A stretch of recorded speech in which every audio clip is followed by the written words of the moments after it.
계속해서 부흥의 사람들에 대해서 생각하겠습니다.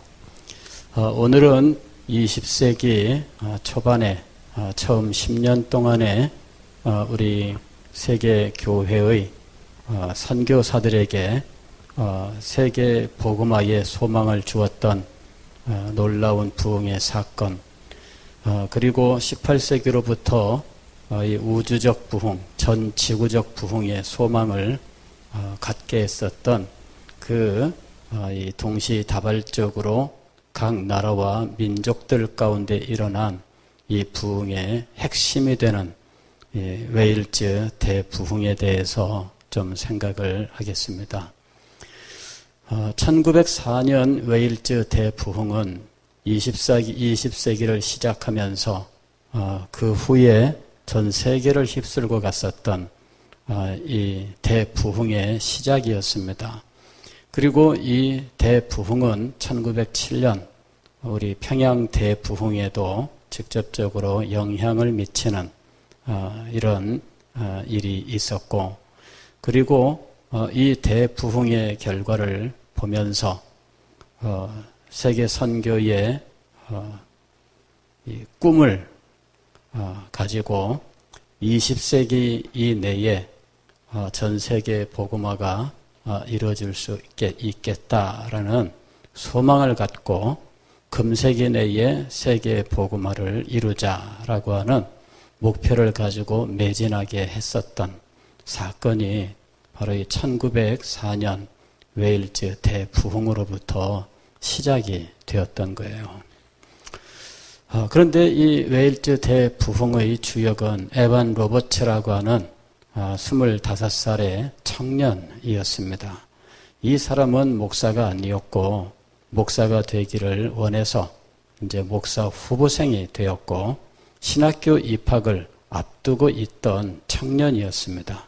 그런데 이 청년이 성령에 사로잡히고 하나님의 손에 붙들려서 웨일즈 대부흥의 주역이 되었던 것이죠. 물론 이것이 대부흥이라고 부르는 이유는 한 사람의 사역이 아니라 많은 사람들의 사역, 즉 하나님께서 그 시대를 위하여 여러 종들을 이제 사용하셨기 때문에 우리는 이것을 대부흥이라고 부릅니다. 한 사람이 평생 동안 사역을 하는 동안에 그의 사역 속에서 놀라운 역사들이 일어났다면 그것은 그 한 사람의 부흥이에요. 가령 D.L. 무디 같은 경우에는 그 시대에 물론 걸출한 이런 인물들이 없는 건 아니지만, 그러나 무디는 특별하게 순회 전도자로서 가는 곳마다 수만 인파들이 몰리고 많은 사람들이 변화되는 역사가 일어난 거죠. 그러니까 이 사람의 사역 평생 동안에 이런 일들이 일어나요. 찰스 피니라고 하는 인물도 마찬가지인데, 이때 찰스 피니가 활동하던 시대는 이미 미국에서는 2차 대각성은 끝난 시대입니다. 그런데 찰스 피니라고 하는 개인의 사역 속에서 그의 평생 동안에 놀라운 역사가 일어난 거지요. 가는 곳마다 이 사람이 말씀을 전하면 수없이 많은 사람들이 모여들고 그 사람들 가운데에 변화의 역사가 일어난 거예요. 이래서 우리 사역자들은 물론 이렇게 개인적으로 자신의 평생 동안에 이런 놀라운 역사들이 일어나기를 소망하지만, 그러나 더 소망하는 것은 내가 개인적으로 평생 동안 하나님 앞에 내 사역 속에만 놀라운 역사가 일어나기를 원하는 것이 아니라 많은 동역자들에게 하나님의 역사가 함께 임하기를 원하는 거죠.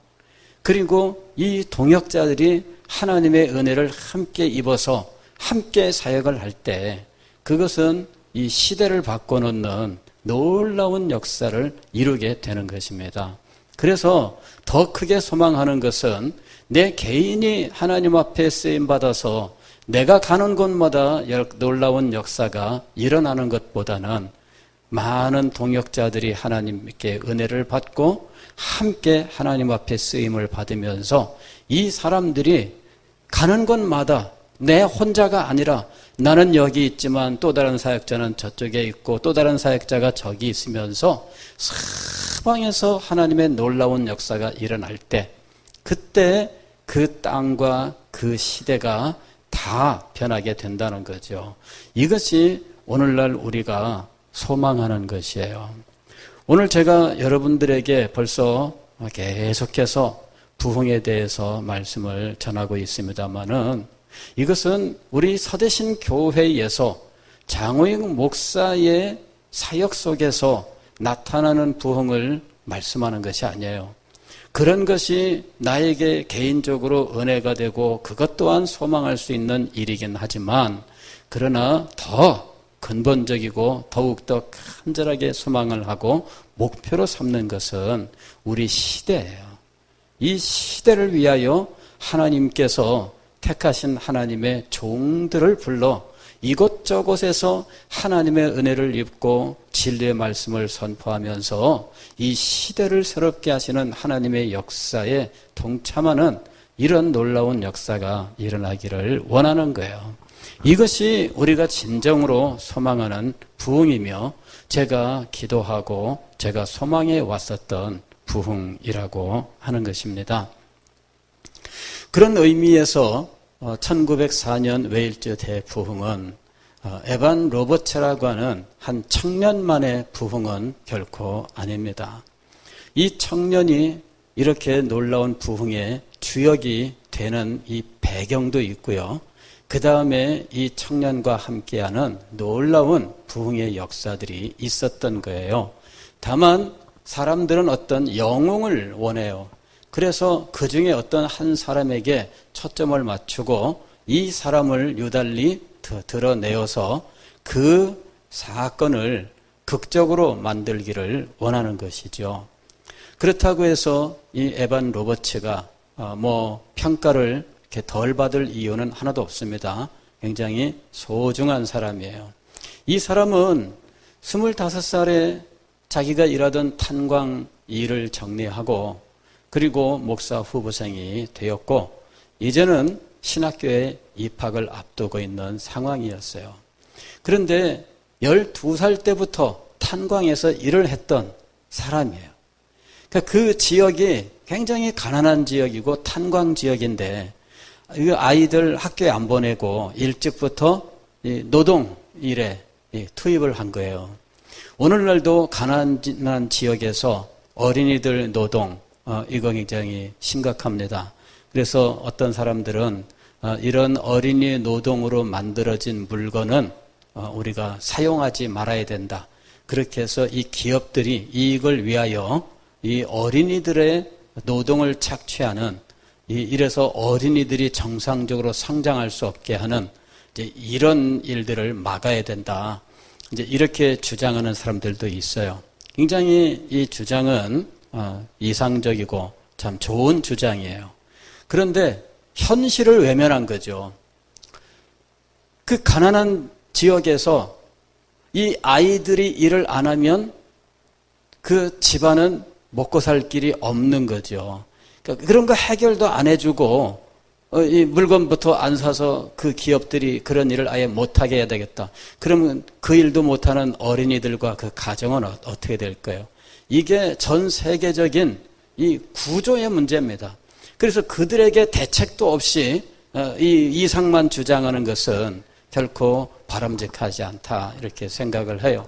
다만 그런 비극적이고 안타까운 일들이 지금 우리 주변에서 이루어지고 있다는 것과 아직도 이런 일들은 정말 큰 문제라고 하는 사실을 우리가 다 같이 인식을 하고 이것을 우리 이웃의 문제, 아니 내 자녀의 문제로 알고 함께 해결할 수 있는 일들을 우리들이 모색해야 된다 하는 것이지요.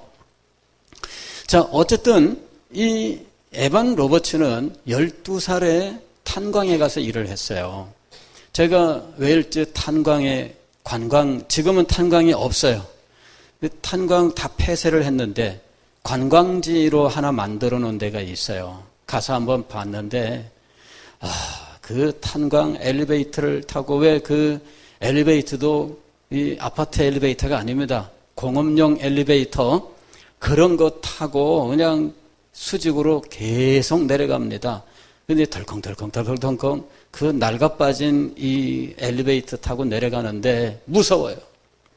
한참 내려가서 이제 굴속으로 막 가는데 갱도가 뭐 이렇게 얽히고 설켜 있어요. 그런데 그 갱도 속에 가장 밑바닥에 누가 들어가느냐? 애들이 들어가는 거예요. 어른이 들어가는 것이 아니라, 애들은 몸집이 작아서 이 갱도를 넓히지 않아도 얘들이 작업을 할 수 있다는 거죠. 그래서 어린 이들이 이 갱도에 투입이 되고 막장에 투입이 되고 하는 일들이 있었던 거예요. 그러니까 그런 그 탄광 속에서 하루 종일을 살다가 나오는 거예요. 그러니 에반 로버츠가 12살부터 탄광에서 일을 했고 13살 때 신앙 모임을 인도하던 이 장로님의 말씀을 듣고 마음속에 기도 제목을 갖게 돼요. 이 장로님이 부흥에 대해서 이야기를 했어요. 우리가 성령의 은혜를 입고 이 땅에 하나님의 부흥이 임하기를 위해서 기도해야 된다. 그 말을 듣고 에반 로버츠가 그때부터 자기도 마음속에 이 기도 제목을 가지고 기도를 했는데 이렇게 기도를 드리기 시작하고 12년 만에 하나님께서 이 사람을 그 부흥의 한 가운데 폭풍의 눈에 이 청년을 내던지고 이 청년을 사용했던 거예요.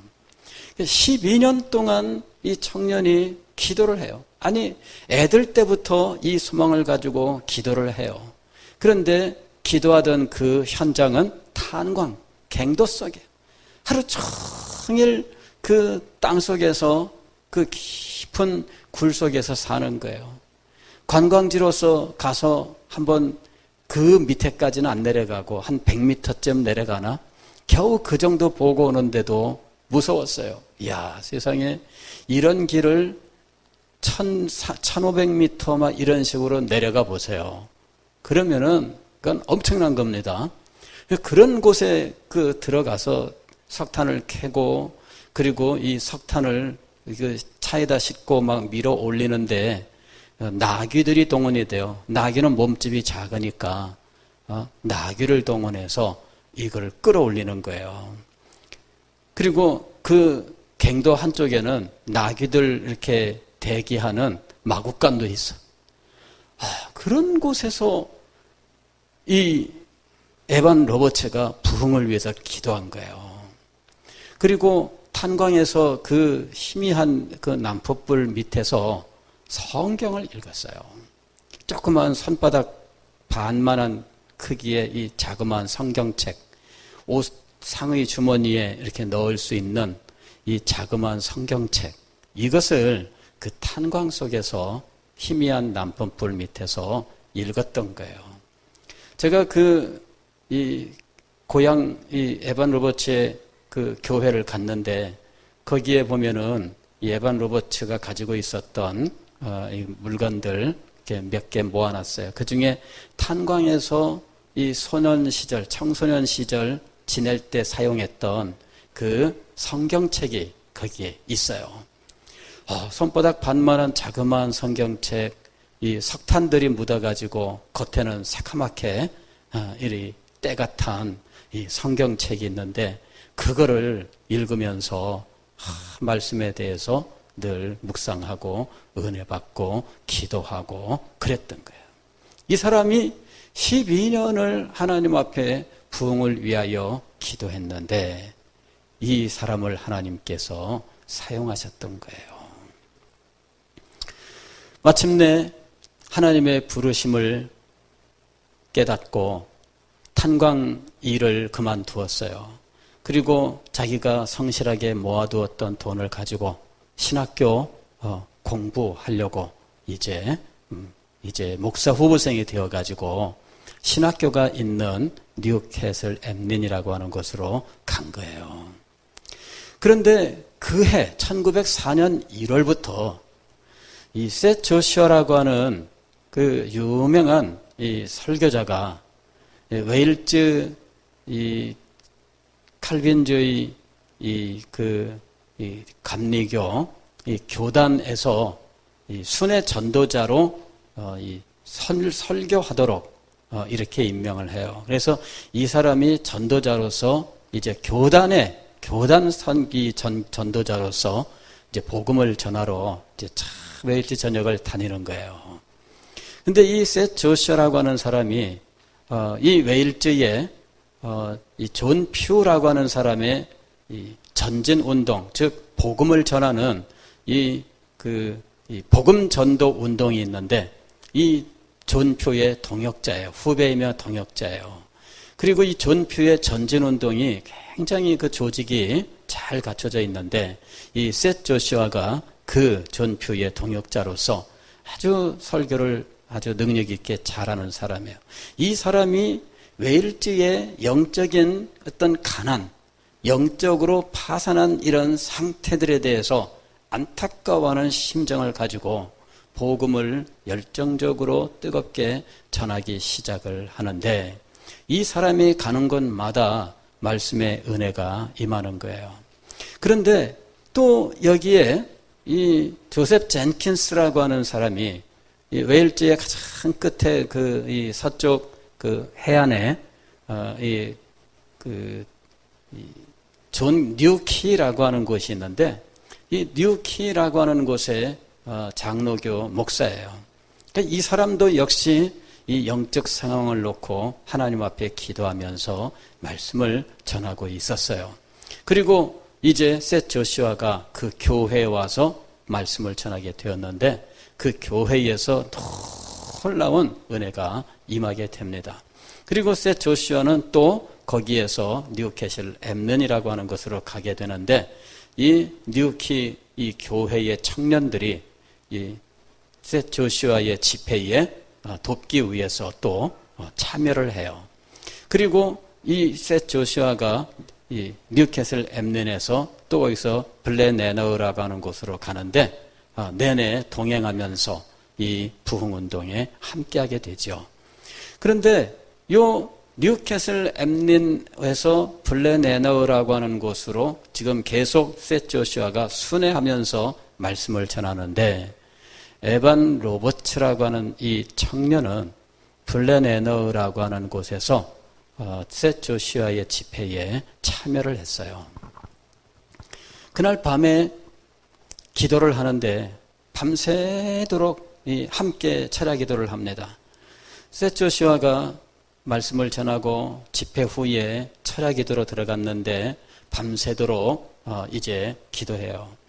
그런데 새벽에 이 에반 로버츠에게 성령의 강력한 은혜가 있는 거예요.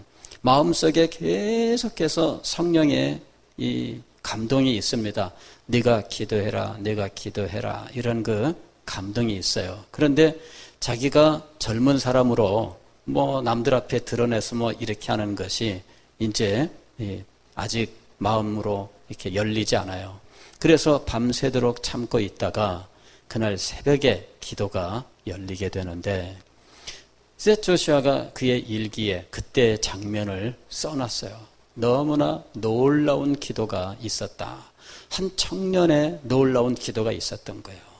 그 기도가 갑자기 터쳐 나오는데 이 기도회 장소에 모든 사람들에게 이 청년의 기도가 강력하게 역사하기 시작을 하는 거예요. 근데 이때 에반 로버츠의 기도는 뭐냐면은 주님 나를 굴복시키소서예요. 주님 나를 굴복시키소서. 그거는 셋 조슈아가 그날 밤에 전했던 메시지 내용입니다. 우리는 주님 앞에 굴복해야 됩니다. 근데 그 메시지가 에반 로버츠의 마음에 부딪히고 로버츠가 주님 나를 굴복시키소서. 그렇게 기도를 하는 거예요. 주님 굴복시키소서, 굴복시키소서. 그 굴복시켜 달라고 하는 기도가 나중에는 제가 굴복하나이다로 바뀌는 거죠. 예. 우리가 기도가 그런 거예요. 처음에는 하나님 나에게 역사에서 내가 내 마음으로 안 되니 주님께서 해주셔야 되겠습니다. 이렇게 우리가 보통 기도해요. 그런데 이렇게 기도하던 것이 어느 순간 주님 제가 이렇게 굴복하나이다. 이렇게 변하는 거죠. 에반 로버츠는 그때부터, 물론 그 이전부터 에반 로버츠가 기도에 깊이 들어가 있던 사람이에요. 그러나 그때부터 어떤 마음이 드느냐면은 청년들이 깨어나야 되겠고, 이 청년들과 함께 외일주의 영적 부흥, 이 각성과 영적 소생을 위해서 청년들이 헌신해야 된다라고 하는 마음이 들은 거예요. 그리고 이 청년들을 조직화해서 이렇게 함께 좀 이 일을 감당했으면 좋겠다. 이 마음이 들은 거죠. 그래서 누가 이 일을 함께 할 수 있을까? 에반 로버츠는 명단도 작성하고 누구도 같이 하면 좋겠고 누구도 같이 하면 좋겠고, 그럴 때 자기 친구 시드니 에반스, 나중에 자기 여동생 남편이 됩니다. 그리고 인도 선교사가 되고 인도 부흥에 놀라운 촉매가 되는 사람이에요. 이 시드니 에반스 하며 자기 동생 하며 막 이름을 다 쓰고 구상을 하는 거예요. 그게 그 마음속에 계속 떠나지 않아요. 그러면서 이 일을 하려고 하면, 지금 신학교 개강이 지금 바로 앞에 있는데 신학교에 입학을 하고 수업에 들어가면은 이 일을 못 하겠는 거예요. 그래서 고민을 하는 거죠. 학교에 갈 것이냐, 아니면은 지금 받은 이 은혜를 가지고 이 청년들을 조직화해서 이 청년들이 매일째 저녁에 복음을 들고 나아갈 것이냐, 하나님의 크신 역사를 증가하는 일을 할 것이냐, 이 두 개 사이에서 고민을 해요. 그리고 결국 이 에반 로버츠는 학교에 가는 것을 포기하고 청년들과 함께 하나님의 크신 역사를 매일째 저녁에 전파하는 것을 이제 자기가 해야 될 일로 선택을 하는 겁니다. 그리고는 한 달 후, 그 은혜 받은 후 한 달 만에 이제 집으로 가게 돼요. 아버지가 깜짝 놀라죠. 신학교 간다고 가더니 공부는 안 하고 왜 집에 돌아왔냐? 그랬더니 아버지, 제가 거기서 이런 놀라운 하나님의 역사를 보았고 하나님께서 보여주신 환상을 보았는데 10만 명을 하나님께서 돌이키시겠다고 환상을 보여주셨다는 거예요. 그래서 에반 로버츠가 10만 명을 붙들고 하나님 앞에 기도하고 하나님은 에반 로버츠에게 10만 명이 돌아온다는 확신을 주셨던 거예요. 오늘 우리가 읽은 성경 말씀이 바로 이 에반 로버츠의 성경 말씀이에요. 그 후에 내가 내 영을 만민에게 부어주리니 너희 자녀들이 장래일을 말할 것이며 너희 늙은이는 꿈을 꾸며 너희 젊은이는 이상을 볼 것이며 그때 내가 또 내 영을 남종과 여종에게 부어줄 것이다. 이것은 말세에 이루어질 영광스러운 이 하나님의 구원에 대한 예언이죠. 특별히 오순절 성령 강림 이후에 사도 베드로가 설교했을 때 이 말씀이 오늘 너희에게 임하였느니라 하고 이야기를 한 거예요. 오순절 성령 강림의 이 사건이 바로 요엘서 2장 28절 29절의 예언의 성취다라고 사도 베드로가 선포해요. 그리고 이 성령의 역사는 신약 시대를 특징 짓는 역사가 된 겁니다. 신약 시대는 성령의 시대라고 이야기합니다. 성령을 구약 시대에는 특정의 사람에게 특정의 사역을 위하여 주셨다면 신약에는 모든 그리스도인에게 부어주시는 시대예요. 그런데 모든 그리스도인은 어린이든 젊은이든 노인이든 남자든 여자든 상관이 없습니다.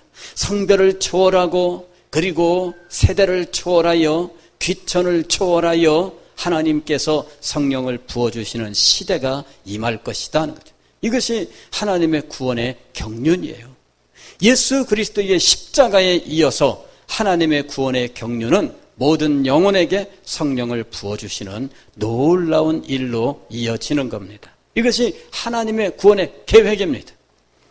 이 하나님의 구원의 계획 속에서 성령은 세대를 초월해요. 구약시대에는 어린이들이 성령을 받고 그런 일이 없습니다. 그런데 신약시대에는 어린이도 성령을 받고 젊은이뿐만 아니라 여기 보면은 늙은이도 그랬어요. 노인들도 은혜를 받아요. 남자와 여자에게, 내 남종과 여종에게. 시대가 이제는 새로운 시대가 되었습니다. 누구든지 하나님의 은혜를 소망하고 하나님의 역사를 갈망하며 예수 그리스도를 믿고 그리스도를 의지하여 하나님 앞에 나오면 하나님께서 성령을 주시는 놀라운 시대가 이미 우리에게 임한 거예요. 이것을 믿고 하나님 앞에 기도하고 주의 은혜를 갈구하며 하나님의 말씀을 순종하는데 마음을 다 드리고 헌신하다가 하나님의 놀라우신 은혜를 받는 겁니다. 에반 로버츠가 너희 젊은이는 이상을 보며, 이상을 보며, 이상은 환상입니다. 비전입니다. 그래서 너희 젊은이는 이 비전을 보는 거예요. 에반 로버츠가 10만 명이 하나님 앞에 돌아오는 이 놀라운 역사를 소망을 했는데 하나님께서 그에게 비전을 보여주셔요. 놀라운 그 집회 속에서 그 압도적인 은혜로 하나님 앞에 기도하였던 이 에반 로버츠가 청년들과 함께 하나님의 역사를 전하자 이리 결심을 하고 그리고 신학교 입학을 미룹니다. 고향으로 돌아갔는데 동생에게 먼저 이야기를 합니다. 야, 내가 가서 지금 뉴캐슬 엠린에 갔더니 그 놀라운 역사가 일어나고 있더라.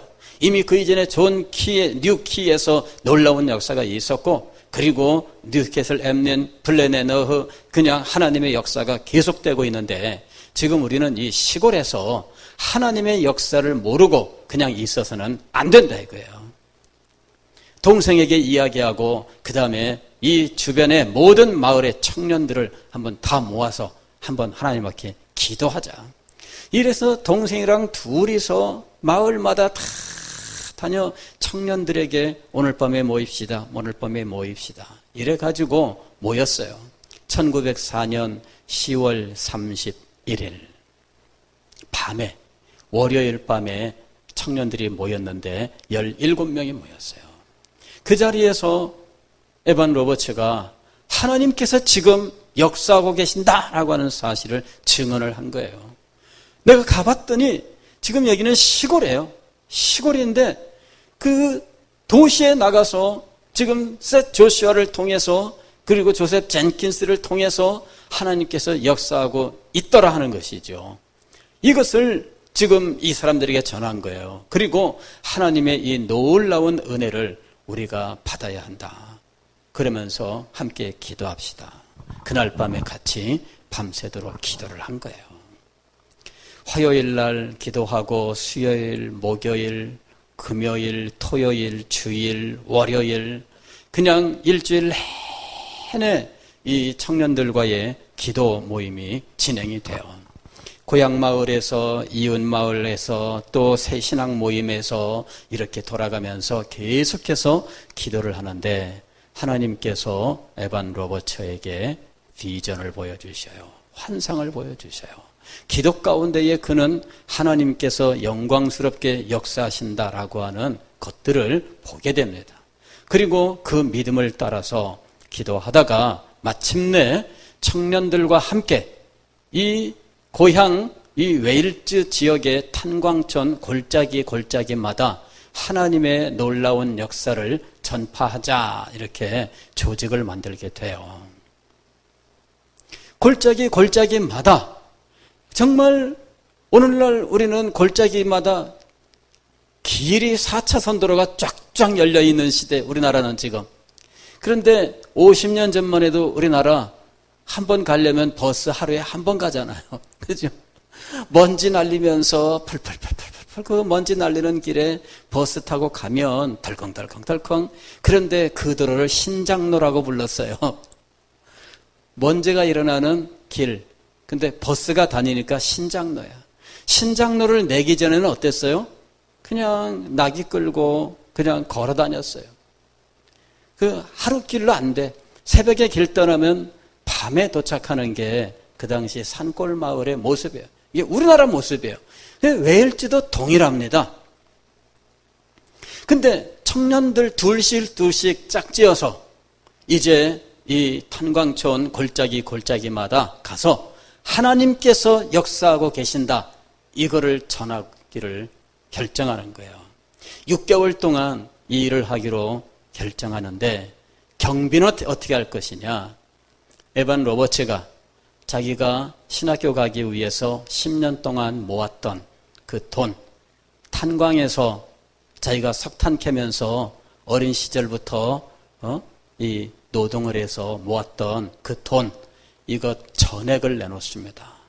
전액을 내놓고 이 10팀이 조직이 됐는데, 이 10팀이 6개월 동안 전파할 때 자기들이 먹고 자고 하면서 쓸 수 있는 경비, 이것을 충당하게 된 거예요.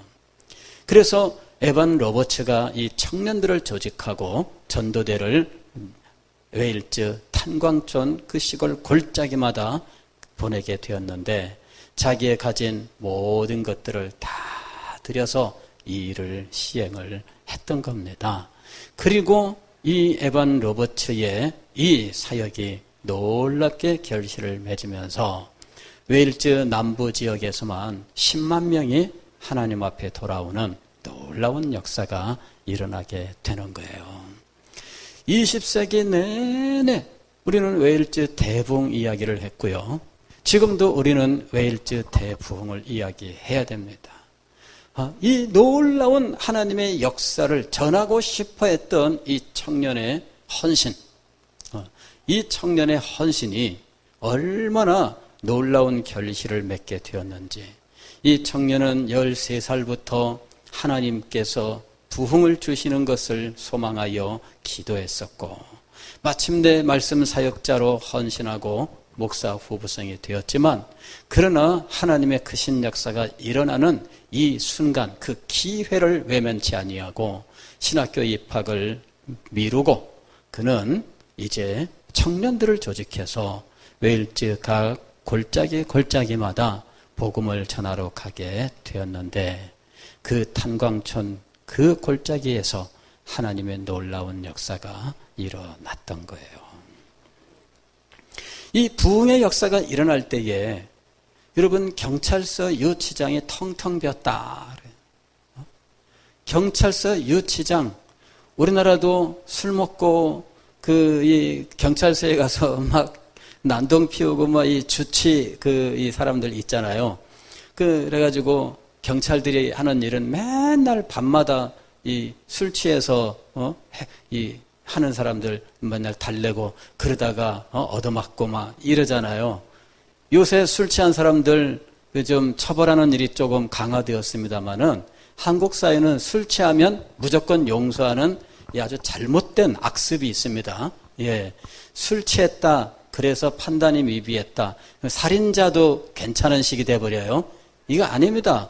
술 취했다 그러면은 더 엄벌을 해야 되죠. 외국에서는 술 취하면 엄벌합니다. 더 엄벌합니다. 맨정신보다 이거보다 술 취했다를 더 엄벌합니다. 예, 근데 우리나라는 이상하게 술 취하면 다 용서해. 왜냐하면 자기들도 똑같거든, 술 먹으면서. 근데 유치장이 텅텅 비었어요. 선술집, 이 펍이라고 부르는 이 선술집들이 많습니다. 예. 근데 이 펍이 텅텅 비고요. 어떤 사람이 펍에 갔는데 부흥이 얼마나 강력하게 임했는지 거기서 술잔을 받아가지고 마시는데 이 팔이 마비되어서 못 마셨다 이러는 거예요. 이거 마셔도 되나? 근데 이게 마비돼갖고 이게 안 올라가는 거예요. 결국은 이거를 놓고 기도하러 교회로 갔다. 뭐 이런 이야기도 있고요. 술을 마시러 갔는데 문은 열려 있는데 사람은 없어. 주인 어디 갔냐 그랬더니 교회 갔다는 거야.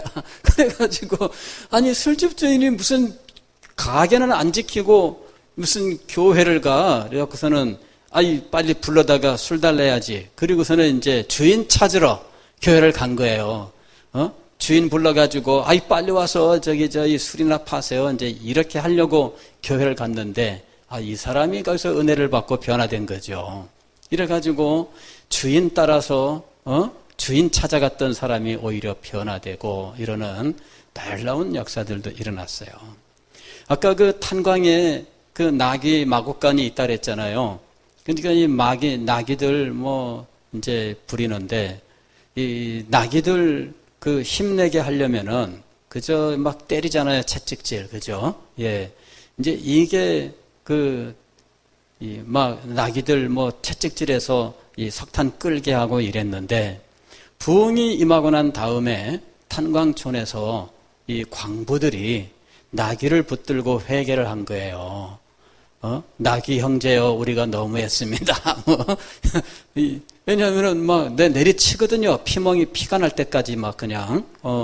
근데 나귀한테 나귀를 붙들고 회개했다, 이런 말도 있어요. 그러니까 굉장한 거죠. 그때 사람들의 마음속에 역사했던 은혜는 정말 압도적인 거예요.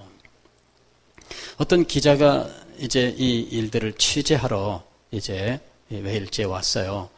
이래가지고 길 가는 사람한테 물어본 거죠. 이게 부흥이 어디서 일어나고 있죠? 그랬더니 이 사람이 내 마음속에서 일어나고 있습니다. 우문현답이었어요. 자기는 지금 부흥회가 진행되는 장소를 물어본 거예요. 리바이벌 미팅 혹은 처치나 플레이스를 물어본 건데, 이 사람은 내 마음속에서 일어나고 있습니다. 그러니까 부흥이 그야말로 이 웨일즈 전역에 그저 흔한 일이 되어버린 거죠. 이때 돌아온 사람들이 10년 후에도 80%가 여전히 교회를 다니고 있었다. 그러니까 그 지속력, 그 은혜의 강력함, 이것이 그냥 한순간 쓸고 지나가는 홍수 같은 것이 아니라 지속적으로 그들 가운데 역사하고 있었어요. 그리고 이때 청년들이 하나님 앞에 많이 돌아왔는데, 이 청년들이 사역자가 되고, 이 청년들 가운데에는 해외 선교에 헌신하고 이제 이러는 청년들이 많이 일어났던 거예요. 실제로 에반 로버츠의 여동생과 결혼했던 친구, 가장 친한 친구 시드니 에반스는 자기 여동생하고 결혼하여 인도에 선교사로 가요. 제가 그 에반 로버츠의 교회를 갔는데, 모리아 교회입니다. 모리아 교회인데 교회 뒷마당에 묘지가 조그맣게 있습니다. 거기 보면은 에반 로버츠, 시드니 에반스, 그의 여동생, 그 다음에 에반 로버츠의 남동생 해가지고 이렇게 묘지를 함께 썼어요. 가족 묘지 해가지고 함께 썼는데, 이렇게 4등분 해가지고 이렇게 묘 4개를 한꺼번에 썼더라고, 사각형으로.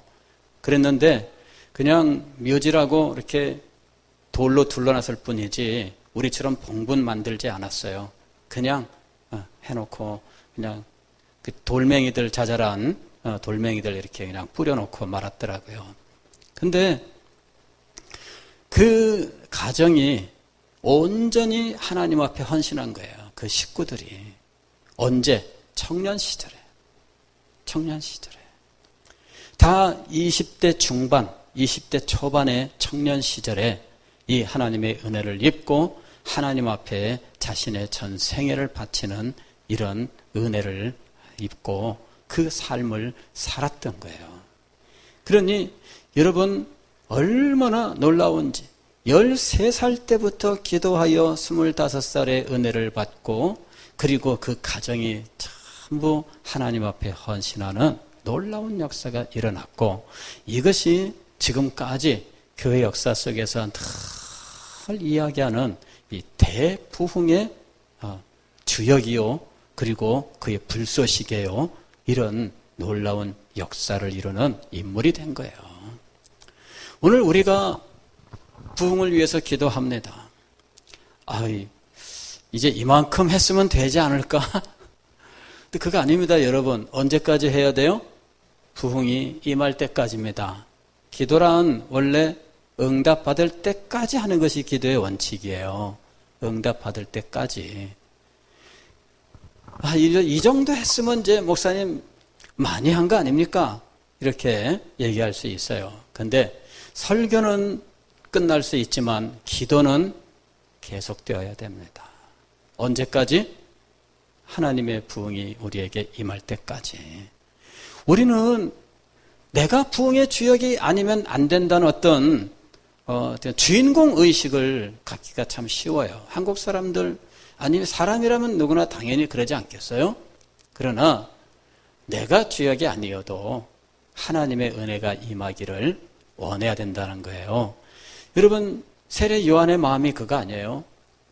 그는 흥하여야 되겠고 나는 망하여야 되겠다. 이게 세례 요한의 심정이었습니다. 오늘 우리들은 이 심정을 가지고 하나님의 은혜를 함께 구해야 할 것입니다. 예.